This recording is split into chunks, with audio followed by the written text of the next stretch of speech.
Bonjour et bienvenue. ADN caché, décès en masse de jeunes en 2025, troubles neurologiques, la vérité sur les vaccins Covid éclate dans plusieurs pays. La science ne consiste pas à obéir. Elle consiste à vérifier, à douter, à analyser. La Slovaquie ouvre une enquête historique sur les vaccins Covid-19 et d'autres pays suivent.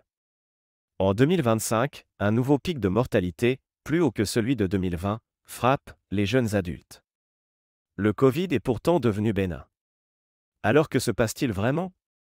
Voici le dossier complet, basé sur les chiffres officiels et les faits. Voici les sources indiscutables de cette enquête.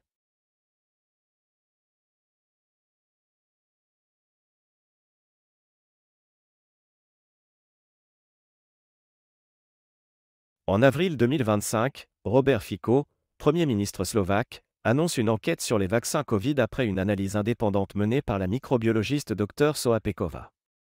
Découverte d'ADN plasmidique non déclaré présent dans certains lots de vaccins Pfizer.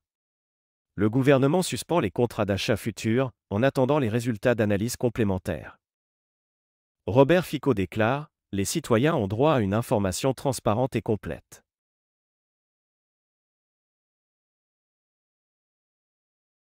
En janvier 2025, selon l'INSEE, la France a enregistré 69 970 décès, soit une hausse de 8,4% par rapport à janvier 2024. En février, la mortalité a commencé à diminuer, mais elle est restée supérieure à la moyenne historique. Le fait marquant, c'est que la mortalité de janvier 2025 a dépassé celle observée lors du pic Covid de mai 2020. C'est un fait historique, en 2025, avec un virus affaibli, la mortalité est plus haute qu'en pleine première vague Covid.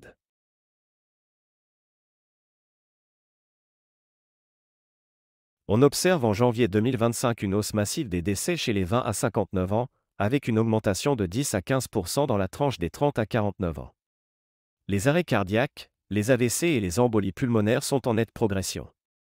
Pourtant, en 2025, la circulation du Covid est faible, et les variants en cours, issus d'Omicron, sont peu virulents. Quant à la grippe saisonnière, elle reste modérée, et historiquement, elle n'a jamais provoqué autant de décès chez les jeunes adultes. Voici un récapitulatif.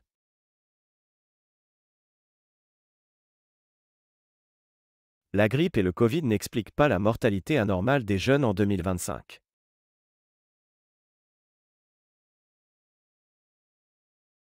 Au Royaume-Uni, l'Agence du médicament, le MHRA, est sous forte pression après des révélations concernant des effets neurologiques graves, comme le syndrome de Guillain-Barré ou les accidents vasculaires cérébraux. Plusieurs familles britanniques ont engagé des poursuites contre les autorités, dénonçant l'absence de consentement éclairé et le défaut de signalement des effets secondaires. Le British Medical Journal, de son côté, a publié une série d'articles critiques révélant de graves irrégularités dans les essais cliniques menés par Pfizer. Au Japon, en mars 2024, plusieurs lots de vaccins Moderna sont retirés du marché après la découverte de particules métalliques dans les flacons. Quelques mois plus tard, en novembre 2024, une étude publiée dans le Japan Medical Journal alerte sur les risques d'intégration d'ADN plasmidique dans les cellules humaines. Parallèlement, des autopsies réalisées sur des patients décédés après vaccination révèlent la présence d'inflammations systémiques importantes. Au Brésil, une commission d'enquête parlementaire a été ouverte pour examiner les effets indésirables graves survenus après la vaccination. Selon un rapport de l'agence sanitaire brésilienne, plus de 28 000 événements indésirables graves ont été recensés depuis 2021. Par ailleurs, des poursuites judiciaires ont été engagées contre plusieurs responsables ayant validé les contrats d'achat de vaccins sans contrôle qualité suffisant.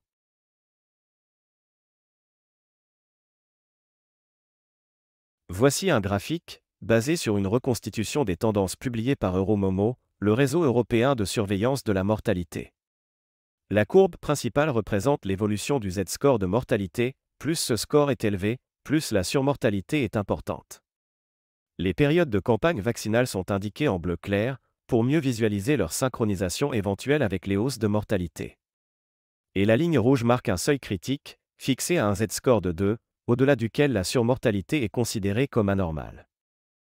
Euromomo confirme l'existence de pics de surmortalité en Europe, souvent contemporains des vagues de Covid-19, de grippe ou d'autres facteurs.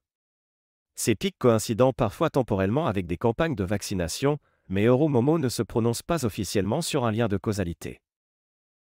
Ce ne sont plus les personnes âgées qui meurent principalement, mais les actifs.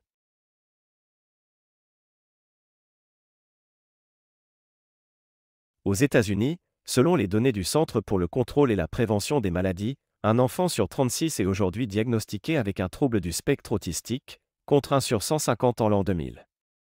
En France, la situation est également préoccupante, avec un enfant sur 45 atteint, et une progression anormalement rapide depuis 2020, notamment des formes sévères. Plusieurs hypothèses scientifiques sont avancées, des inflammations cérébrales post-vaccinales, une possible interaction entre l'ARN et l'ADN cellulaire par rétrotranscription, ou encore la contamination par de l'ADN plasmidique mal purifié dans certains vaccins.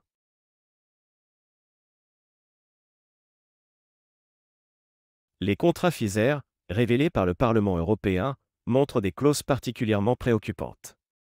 Le laboratoire bénéficie d'une non-responsabilité juridique totale, même en cas d'effets secondaires graves. Les États sont obligés d'accepter les livraisons de vaccins, même si la population les refuse. Et il leur est interdit de divulguer la composition exacte des produits injectés. Face à ces révélations, Virginie Joron, pour la France, et Christian Terre, pour la Roumanie, demandent l'ouverture d'une enquête judiciaire européenne contre Ursula von der Leyen, en raison de la gestion opaque du dossier vaccinal. Virginie Joron, eurodéputée. Nous avons signé à l'aveugle.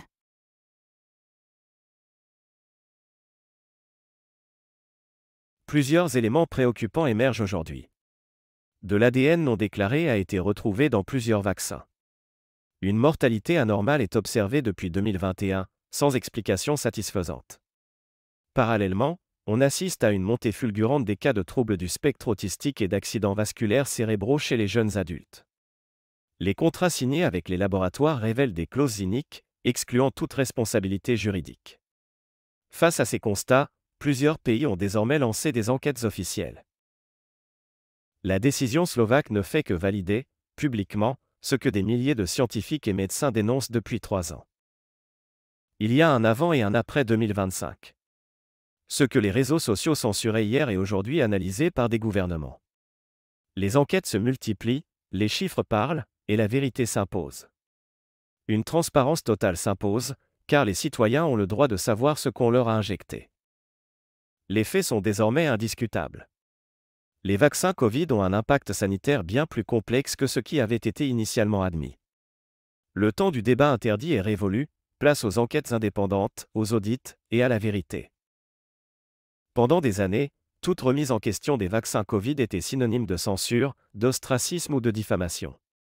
Aujourd'hui, des gouvernements entiers prennent le relais des lanceurs d'alerte. Ce n'est pas une théorie du complot. C'est un devoir démocratique de transparence. L'enquête slovaque, comme celle du Japon, du Brésil ou du Royaume-Uni, ne cherche pas à créer la peur, mais à rétablir la vérité là où le doute a été interdit. Parce que la confiance ne se décrète pas, elle se gagne avec des faits. Et les faits, aujourd'hui, appellent une seule chose, la lumière. À bientôt sur la chaîne.